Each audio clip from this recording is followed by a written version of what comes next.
बिस्मिल्लाहिर्रहमानिर्रहीम। Students, general knowledge के हवाले से हमारी ये सीरीज़ है और इससे पहले हम लोगों ने एक टेस्ट किया है, वो यकीनन आपको समझ आया होगा और वो आपको पसंद भी आया होगा। आज जनरल नॉलेज की जो सीरीज़ है उसका दूसरा टेस्ट है और शुरू करते हैं आज का टेस्ट। यकीनन ये भी आपको पसंद भी आएगा और इसके साथ साथ आपको बहुत काम आएगा, क्योंकि ये वो क्वेश्चंस हैं जो अक्सर हम मुख्तलिफ टेस्ट अगर दें तो उन टेस्टों में आते रहते हैं। तो शुरू करते हैं आज का टेस्ट नंबर 2। सबसे पहले जो हमारा क्वेश्चन है, in the composition of the earth aluminium is, जो अर्थ की कंपोजिशन है उसमें एल्यूमिनियम कितने परसेंट है। ऑप्शन ए है 27.5%, ऑप्शन बी है 20.3%, ऑप्शन सी है 14.5%, ऑप्शन डी है 8.1%। तो आपके ख्याल में कौन सा ऑप्शन ठीक होगा? मेरा तो आइडिया ये है कि हमारा जो ऑप्शन डी है ये करेक्ट है, यानी कि आंसर हमारा क्या होगा 8.1%। Option D is right option. कि अर्थ की जो कंपोजिशन है उसमें एल्यूमिनियम का कितने परसेंट शामिल है जी? एल्यूमिनियम का जो हिस्सा है वो 8.1% है। फिर हमारे पास दूसरा क्वेश्चन है, question number 2। The deepest part of the ocean is, जो ओशियन है हमारे उनमें से जो डीपेस्ट पार्ट है वो कौन सा है? Vostok, option A, option B है Puerto Rico trench, option C है Mariana trench and option D है सुंदर ट्रेंच, या सुंदर ट्रेंच भी कहते हैं इसको। तो आपके पास 4 ऑप्शन है, इनमें से कौन सा राइट होगा, कौन सा सही होगा? थोड़ा सा सोचें ज़रा इस पर। तो मैं आपको बता देता हूँ, हमारा जो ऑप्शन होगा सी वाला ये करेक्ट है कि हमारी जो अर्थ है उसमें सबसे जो गहरा हिस्सा है, सबसे जो डीपेस्ट पार्ट है वो मैरियाना ट्रेंच है, यानी कि सबसे जो गहरा मकाम है इस वक्त हमारी दुनिया का वो मैरियाना ट्रेंच है। क्वेश्चन नंबर 3 है हमारा, after Australia which of the following is the smallest continent. Australia के बाद इनमें से कौन सा जो कॉन्टिनेंट है वो सबसे छोटा है? तो आपके पास ऑप्शन है एंटार्क्टिका, ऑप्शन बी है साउथ अमेरिका, ऑप्शन सी है नॉर्थ अमेरिका, ऑप्शन डी है यूरोप। तो कौन सा ऑप्शन ठीक होगा जी? थोड़ा सा तुक्का लगाने की कोशिश करें ना। देखें ना, ऑप्शन ए है, बी है, सी है या डी है। तो मैं आपको बता देता हूँ, ज़्यादा अपने दिमाग पर जोर ना डालें, ऑप्शन डी हमारा करेक्ट है। यूरोप जो है वो सबसे छोटा है। ऑस्ट्रेलिया के बाद सबसे जो छोटा हमारा कॉन्टिनेंट है, सबसे छोटा जो बर आज़म है वो यूरोप है।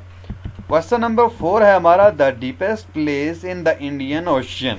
के इंडियन ओशियन के अंदर जो सबसे डीपेस्ट प्लेस है वो कौन सी है? इससे पहले हमने कहा था कि ओशियन के अंदर ओवरऑल हमने बात की थी, उसमें हमने ये स्पेसिफाई नहीं किया था कि इंडियन ओशियन है या पैसिफिक ओशियन है, अटलांटिक ओशियन है, कौन सा ओशियन है जिसके अंदर सबसे डीपेस्ट पार्ट हमने कहा था मारियाना ट्रेंच है। तो अब ये आप पर है कि इंडियन ओशियन में सबसे जो डीपेस्ट प्लेस है वो कौन सी है।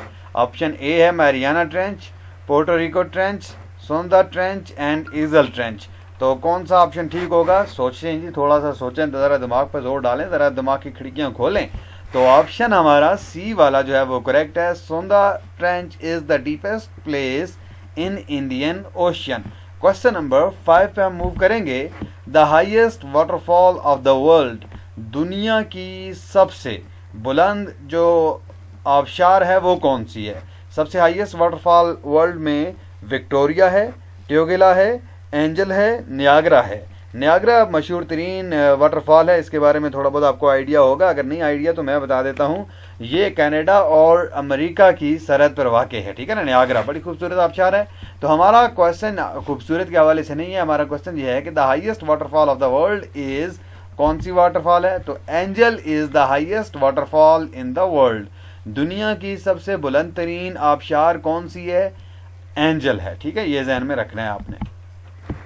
The areas around the north and south poles within the polar circles is called, के एरिया जो कि नॉर्थ और साउथ पोल में पोलर सर्कल्स के अंदर हैं उनको क्या कहते हैं? The torrid zone, the frigid zone, the temperature zone, none of the above. 4 option है, कौन सा ऑप्शन ठीक होगा? टॉरिड जोन है, फ्रिजिड जोन है, टेम्परेचर जोन है, नन ऑफ द अबव है।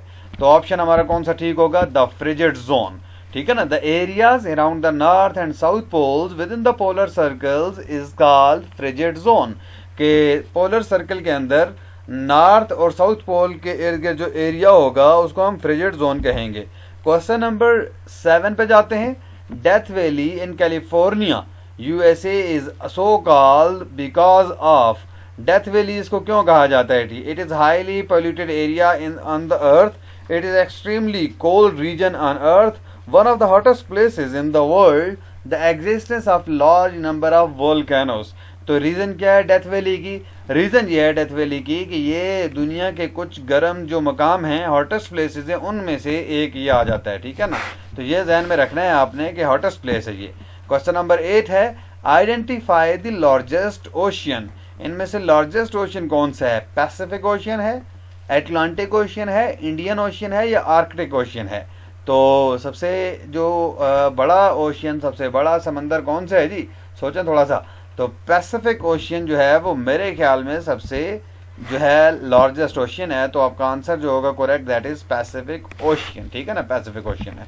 फिर हमारे पास क्वेश्चन नंबर 9 है, Mediterranean sea is connected to Atlantic ocean by the, कि जो मेडिटेरेनियन सी है उसको अटलांटिक ओशन के साथ क्या चीज़ कनेक्ट करती है? Strait of Gibraltar, Bering strait, Davis strait या डोवर स्ट्रेट? तो इनमें से कौन सी स्ट्रेट जो है वो कनेक्ट करती है मेडिटेरेनियन सी को अटलांटिक ओशन के साथ? तो ऑप्शन बी आपका करेक्ट है, बेरिंग स्ट्रेट। कि क्वेश्चन यूँ भी आ सकता है कि Bering strait connect Mediterranean sea with Atlantic ocean, Pacific ocean, Indian ocean. तो आपने बताना है कि मेडिटेरेनियन सी को अटलांटिक ओशन के साथ जो स्ट्रेट कनेक्ट करती है दैट इज बेरिंग स्ट्रेट। फिर हमारे पास है question number 10, Caribbean sea is linked with Pacific Ocean by the, Caribbean sea जो है वो लिंक्ड होता है पैसिफिक सी ओशन के साथ किसके जरिए? सुएज कैनाल के जरिए, पनामा कैनाल के जरिए, सुंदा स्ट्रेट के जरिए या नन ऑफ द एबव? तो कौन सा ऑप्शन आपका करेक्ट होगा? ऑप्शन आपका जो होगा वो करेक्ट होगा सी, सुंदा स्ट्रेट, ठीक है ना? सुंदा स्ट्रेट के जरिए कैरेबियन जो सी है वो लिंक होता है पैसिफिक ओशियन के साथ। तो ये हमारे 10 क्वेश्चन हो गए। इन 10 क्वेश्चन को एक बार फिर देख लें। अगर कहीं पे आपको ये डाउट होता है कि ये इसका जो आंसर है वो थोड़ा बहुत आगे पीछे है तो हमें बताना मत भूलिएगा, ठीक है? हमें आपके फीडबैक का, आपके कमेंट्स का इंतज़ार रहेगा। Thank you very much.